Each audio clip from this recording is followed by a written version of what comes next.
Hello. आज हम discuss करेंगे एनडीटी पार्ट 1। एनडीटी क्या मतलब क्या है? NDT is a non destructive testing methods. अभी नॉन डिस्ट्रक्टिव टेस्टिंग क्या होता है? जैसे मान लो कि आपको कुछ भी कंपोनेंट या वर्कपीस है, आपको उसको टेस्ट करना है, तो उसके लिए आपको क्या करना पड़ेगा कि उसको आपको कुछ ना कुछ घिसना पड़ेगा, कुछ उसको ड्रिल करना पड़ेगा, कुछ मटेरियल रिमूव करना पड़ेगा। तो उसके कारण क्या होता है कि आप वर्कपीस या कंपोनेंट को आप डिस्ट्रक्ट कर रहे हैं, मतलब उसको तोड़ फोड़ कर रहे हैं। अभी अगर आपने चेक करने के बाद, टेस्टिंग करने के बाद, अगर वो आपका पैरामीटर में फिट होता है, वो आपका कंपोनेंट ओके है, बट आपने उसको साइज और शेप में तोड़ मरोड़ कर दिया है, तो आप उसको यूज़ नहीं कर सकते। तो उसके लिए आपका जो कंपोनेंट बनाने के लिए जो आपने जो मेहनत किया है, जो टाइम दिया है, जो पैसा खर्च किया है, वो सब बर्बाद होता है, even though your component is okay. So that अभी हमने ये नॉन डिस्ट्रक्टिव टेस्टिंग का मेथड डेवलप किया। नॉन डिस्ट्रक्टिव टेस्टिंग में क्या होता है कि आप कंपोनेंट को तोड़ते मरोड़ते या कुछ भी उसके ऊपर डिस्टोर्शन नहीं करते हैं, so that after completion of that testing, and if that workpiece or component found okay, yeah, within the parameters, then even you can use that component. So आपका जो पैसा या जो मेहनत या जो टाइम आपने उसके ऊपर खर्च किया है, वो आपका बर्बाद नहीं होगा। So non destructive testing is a very important. Now, how we can define NDT or what is non-destructive testing? NDT is the process of inspecting, testing और evaluating the material. आपको मटेरियल को आप इंस्पेक्ट करते हैं, उसको आप test करते हैं और इवेल्युएट भी करते हैं।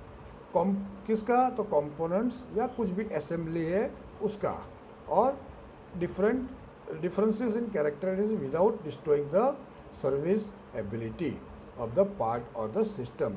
आप उसको तोड़ते मरोड़ते नहीं है। In other words, when the inspection or test is complete, the part can still be used. जैसे मैंने बताया कि टेस्टिंग या इंस्पेक्शन ख़त्म हो गया और आपको वो पार्ट ठीक लगता है, जो भी पैरामीटर्स है उसमें वो सेट होता है, सो दैट उसके बाद में आप वो पार्ट आप सिस्टम में यूज़ कर सकते हो।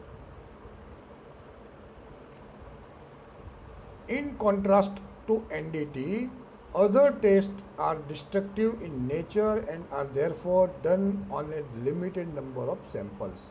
जैसे मान लो आपको एनडीटी नहीं करते हैं और डिस्ट्रक्टिव टेस्ट डीटी करते हैं, तो आप डीटी जितने भी आपने, जैसे मान लो कि एक दिन में आपने 100 पीसीस बनाए, तो आप 100 पीसीस का तो डीटी नहीं करेंगे, तो आप उसको क्या करना पड़ेगा, आपको सैम्पलिंग करना पड़ेगा, उसमें से 2 या 5 पीस निकालेंगे और आप उसके ऊपर टेस्ट करेंगे, और वो 2 और 5 पीस आपको ओके लगे, तो उसके बाद में रिमेनिंग जो आपका जो बैच में से 100 में से 2 निकाल दिया, तो 98 पीस जो बचता है उसको आप सर्विस में यूज़ करेंगे।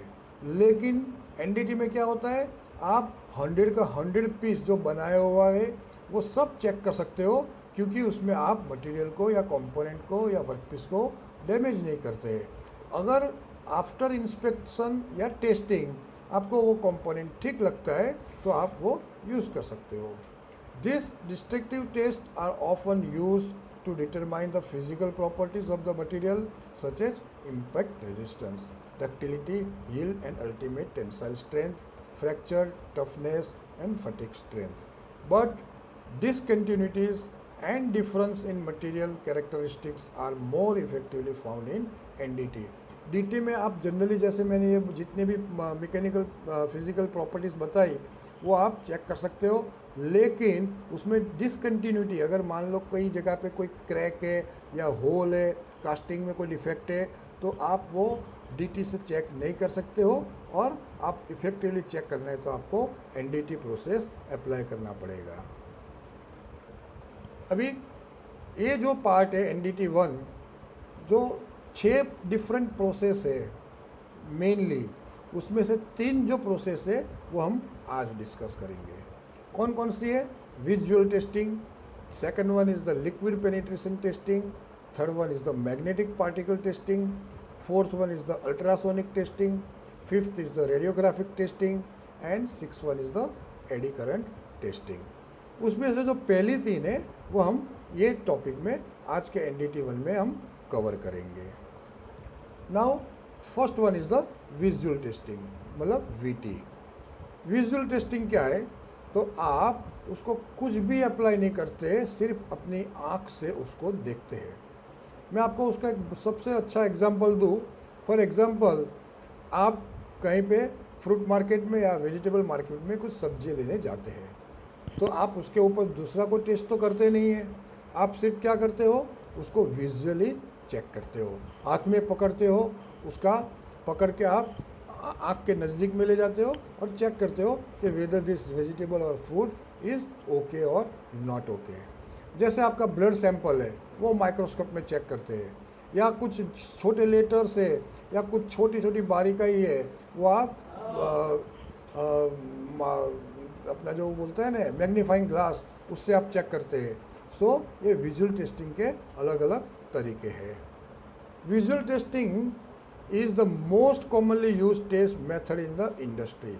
इंडस्ट्री में सबसे ज़्यादा यूज़ होता है वो विजुअल टेस्टिंग होता है, because most test methods require that the operator look at the surface of the part being inspected. Visual inspection is the inherent in most of the other test methods. As the name implies, visual testing involves the visual observation of the surface of a test object to evaluate the presence of surface discontinuity. जैसे मान लो कुछ crack है या rough surface है, तो आप visually inspect कर सकते हो, चेक कर सकते हो. आपको पता चलेगा कि ये कंपोनेंट के ऊपर एक हेयर क्रैक या माइनर क्रैक है, लेकिन क्रैक कितना बड़ा है, कितना छोटा है, कितना लंबा है, कितना चौड़ा है, वो आप मेज़र नहीं कर सकते हो. सो उसके लिए आपको फर्दर जो दूसरे जो टेस्ट है वो जाना पड़ेगा. लेकिन विजुअली आप जैसे कोई 100 पीसीस का लॉट बनाया, उसमें से 95 पीसीस ओके है और 5 पीसीस में क्रैक है, तो आप विजुअली उसको उसमें से रिमूव कर सकते हो. तो ये प्रोसेस बहुत फास्ट होता है. Visual testing inspections may be by direct viewing using line of sight vision. जैसा आप आँख से डायरेक्ट देखते हैं और बाइनोकुलर या फिर आप मैग्नीफाइंग ग्लास या माइक्रोस्कोप्स के भी उसको देखते हैं. विजुअल टेस्टिंग के एडवांटेजेस क्या है? It can be a very simple but effective test performed, often does not need expensive equipment. आप विजुअल टेस्टिंग के लिए कोई बड़ा आपको इक्विपमेंट की ज़रूरत नहीं होती है. आप मोस्टली अपनी आँख से उसको टेस्ट कर सकते हैं. Experienced operators and advanced equipments make it possible for visual inspections to be very sensitive. अगर वो इंस्पेक्शन के लिए आपने अगर एक्सपीरियंस स्किल वर्कर को रखा है या ऑपरेटर को रखा है, या आप उसको कुछ मैग्नीफाइंग ग्लास या माइक्रोस्कोप देते हैं, तो वही ऑपरेटर आपको बहुत सारा पैसा बचा सकता है और बहुत सेंसिटिवली उसका इंस्पेक्शन कर सकता है. It allows discontinuities to be seen and not to be just a blip on the screen. वो आप डिसकंटिन्यूटी आप उसको अपनी आँख से ही देख सकते हैं. Many different surface breaking discontinuities can be found. Training and experience times can be short. आप किसी को अगर ट्रेन करना है, उसका एक्सपीरियंस आप नहीं है लेकिन आपको उसको एक्सपीरियंस देना है, तो उसके लिए बहुत बड़ी ट्रेनिंग की ज़रूरत नहीं होती है. Virtually any component can be examined anywhere on the surface. आप कोई भी कंपोनेंट को कहीं पे भी आप उसको चेक कर सकते हो. एडवांटेज के साथ में उसके थोड़े बहुत डिसएडवांटेज भी है. तो क्या क्या है? Many variables can lead to discontinuities being miss. बहुत वेरिएबल है, जैसे मान लो कि ऑपरेटर की गलती से वो छूट जाते हैं तो वो आपको मिसलीड करेगा. At its worst it relies totally on the human factor. जैसे मैंने बताया कि अगर ऑपरेटर कैसा है, स्किल है, अनस्किल है, सेमी स्किल है, उसके ऊपर उसका टेस्टिंग का कितना 100% ओके है या उसमें कितने परसेंटेज आपको एफिशिएंसी मिलेगी, वो ह्यूमन फैक्टर के ऊपर डिपेंड रहता है. Many organizations pay little attention to the proper training of the operators. सब surface discontinuous will not be seen.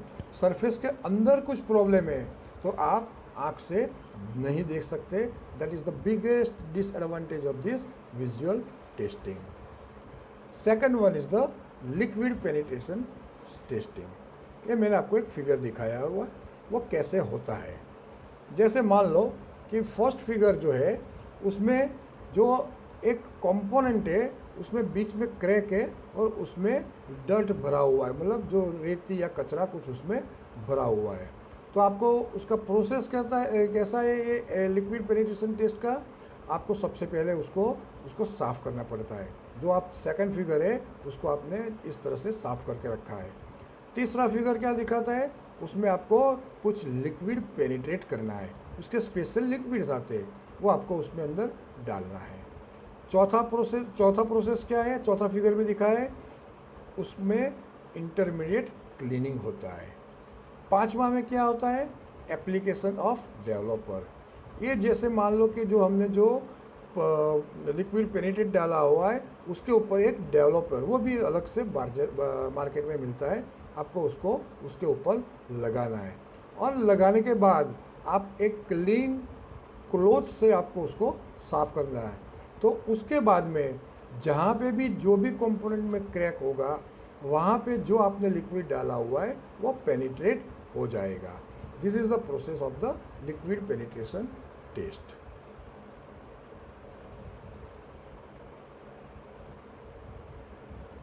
उसके एडवांटेजेस और डिसएडवांटेजेस क्या है, तो एडवांटेजेस है सिंप्लिसिटी ऑफ ऑपरेशन. बहुत सिंपल ऑपरेशन है, कोई बड़ा मशीन की ज़रूरत नहीं है, बड़ा या छोटा कोई भी मशीन की उसमें ज़रूरत नहीं है. सिर्फ पेनिट्रेट मटेरियल चाहिए या डेवलपर चाहिए. Best method for surface breaking cracks in non ferrous metal. मतलब आप नॉन फेरस मेटल है उसके ऊपर ये बेस्ट आपका उसके ऊपर रिजल्ट देता है. Suitable for automatic testing with reservation concern viewing. See automatic defect recognized in magnetic particle test. Quantitative मतलब आपको अगर मास प्रोडक्शन चाहिए, क्योंकि ये प्रोसेस बहुत फास्ट भी है और इजी भी है, तो उसमें आपको सबसे बड़ा एडवांटेज उसका मास प्रोडक्शन का है. उसके साथ में उसके बहुत सारे डिसएडवांटेज भी है. एक तो restricted to surface breaking defects only. Surface के ऊपर डिफेक्ट है जो आप आँख से नहीं देख सकते हैं, लेकिन ये लिक्विड पेनिट्रेशन टेस्ट से आप कर पाते हो. लेकिन किसके लिए, सिर्फ सरफेस के ऊपर डिफेक्ट है उसी के लिए. सरफेस के अंदर कुछ डिफेक्ट है तो आप ये टेस्ट से चेक नहीं कर पाते. डिक्रीज सेंसिटिविटी मतलब उसकी सेंसिटिविटी इतनी ज़्यादा अच्छी नहीं है. Uses A considerably amount of consumable. उसमें आपको जो कंज्यूमेबल यूज़ करते हैं वो आप रीयूज़ नहीं कर सकते हैं. Third one is the magnetic particle testing. Magnetic particle testing क्या है, तो magnetic particle testing uses one और more magnetic field to locate surface and near surface discontinuity in ferromagnetic material. अभी ये जो उसका लिमिटेशन क्या हुआ, जैसे जो भी मटेरियल फेरोमैग्नेटिक है उसके ऊपर ही आप ये टेस्ट कर सकते हो. व्हेन फेरोमैग्नेटिक मटेरियल और स्पेशली आयरन या steel is defect free, it will transfer lines of magnetic flux through the material without any interruption. जैसे मान लो मैं ये फिगर दिखाता हूँ कि अगर कोई भी फेरोमैग्नेटिक मटेरियल है उसको आपने दोनों तरफ से अगर उसमें मैग्नेटिक फ्लक्स क्रिएट किया हुआ है और जो मैग्नेटिक उसका जो फील्ड है वो क्रिएट होगा वो पूरा स्ट्रेट लाइन में होगा, क्योंकि उसमें कहीं पे भी कोई ब्रेकेज नहीं है. जबकि the magnetic field can be applied with a permanent magnet और an electromagnet. When a crack और अदर डिसकंटिन्यूटी इज प्रेजेंट. अगर मान लो कुछ मटेरियल में क्रैक या डिसकंटिन्यूटी है तब क्या होगा, the magnetic flux leaks out to the material. जैसे मैंने ये फिगर में दिखाया हुआ है कि अगर ऐसा कुछ है तो जो भी फेरो मैग्नेटिक मटेरियल है उसमें जो भी फ्लक्स आपने अप्लाई किया हुआ है वो जहाँ पे भी वो क्रैक है या डिसकंटिन्यूटी है वहाँ पे उसके ऊपर वो जमा हो जाएगा. This is the beauty of this magnetic particle test. Now there are 4 questions they have to answer these questions. Number 1, explain what is NDT. Second one, explain visual testing with its advantages and disadvantages. Third one, explain liquid penetration test with its advantages and disadvantages with figure. Fourth one is explain magnetic particle test with figure. Thank you.